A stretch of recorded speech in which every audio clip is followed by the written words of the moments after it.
रिया और रोहित एक प्यारा सा कपल। शादी को 2 साल हो चुके थे। दोनों एक दूसरे से बहुत प्यार करते थे, लेकिन जैसे हर रिश्ते में छोटी मोटी नोकझोंक होती है, वैसे ही इनके रिश्ते में भी होती। कभी कभार छोटी छोटी बातों पर बहस हो जाती, पर जल्द ही मान भी जाते थे। रिया को गाने सुनने का बहुत शौक था। रोहित को भी उसका यह अंदाज बहुत भाता था।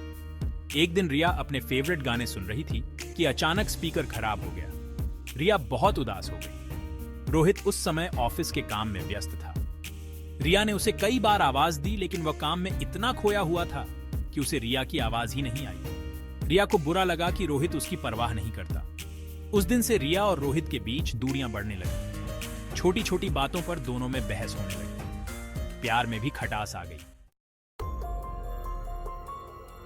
रोहित के ऑफिस में सरिता नाम की एक लड़की नई आई थी। वह बहुत मिलनसार थी और सबसे घुल मिल जाती थी। रोहित भी उसके साथ फ्रेंडली व्यवहार करता था, लेकिन रिया को यह रिश्ता पसंद नहीं आया।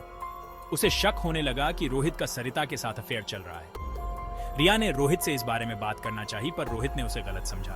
उसे लगा कि रिया उस पर शक कर रही है। रोहित का रिया पर से भरोसा उठ गया। दोनों के बीच की दूरियां और बढ़ गईं। रोहित अब रिया से बात करने से भी कतराने लगा था। वह देर रात तक ऑफिस में रुकने लगा था। रिया अब पूरी तरह से टूट चुकी थी। उसे समझ नहीं आ रहा था कि वह क्या करे। उसे लग रहा था कि उसका रिश्ता खत्म होने वाला है। एक दिन रोहित का दोस्त राकेश उसके घर आया। राकेश रोहित और रिया दोनों को अच्छी तरह से जानता था। उसने देखा कि दोनों के बीच कुछ ठीक नहीं है। उसने रोहित से अकेले में बात की और उससे सारी बात पूछी। रोहित ने राकेश को सारी बात बता दी। राकेश को समझ आ गया कि रोहित गलतफहमी का शिकार हो गया है। उसने रोहित को समझाया कि वह रिया पर भरोसा करे और उससे बात करे। राकेश ने रोहित को बताया कि रिया उससे कितना प्यार करती है और उसके बिना कितनी दुखी है। राकेश की बातें सुनकर रोहित को अपने किए पर बहुत पछतावा हुआ। उसे एहसास हुआ कि उसने कितनी बड़ी गलती की है। उसने रिया को गलत समझा और उस पर शक किया। रोहित ने तुरंत रिया के पास जाने का फैसला किया। रोहित ने राकेश से मदद मांगी। राकेश ने उसे बताया कि रिया को गाने सुनने का बहुत शौक है। उसने रोहित को रिया के लिए नए ईयरफोन्स लाने को कहा। राकेश ने कहा कि रोहित रिया के लिए उसकी पसंद का खाना भी बना सकता है। रोहित को राकेश की सलाह बहुत पसंद आई।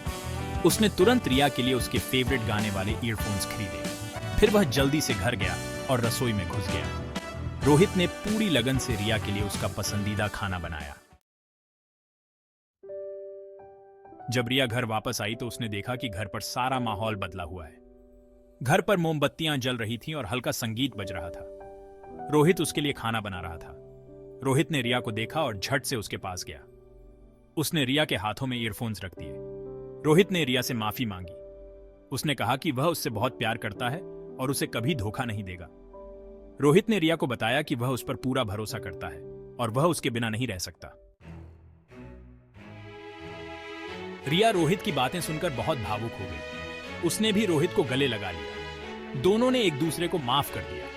उन्हें एहसास हुआ कि प्यार और भरोसे से बढ़कर दुनिया में कुछ भी नहीं है। इस घटना से रोहित और रिया का रिश्ता और मजबूत हो गया। उन्होंने एक दूसरे को समझना और एक दूसरे पर भरोसा करना सीख लिया। यह कहानी हमें सिखाती है कि रिश्तों में गलतियां होना आम बात है, लेकिन हमें अपनी गलतियों से सीखना चाहिए और उन्हें सुधारने की कोशिश करनी चाहिए। क्षमा और समझौते से ही रिश्ते मजबूत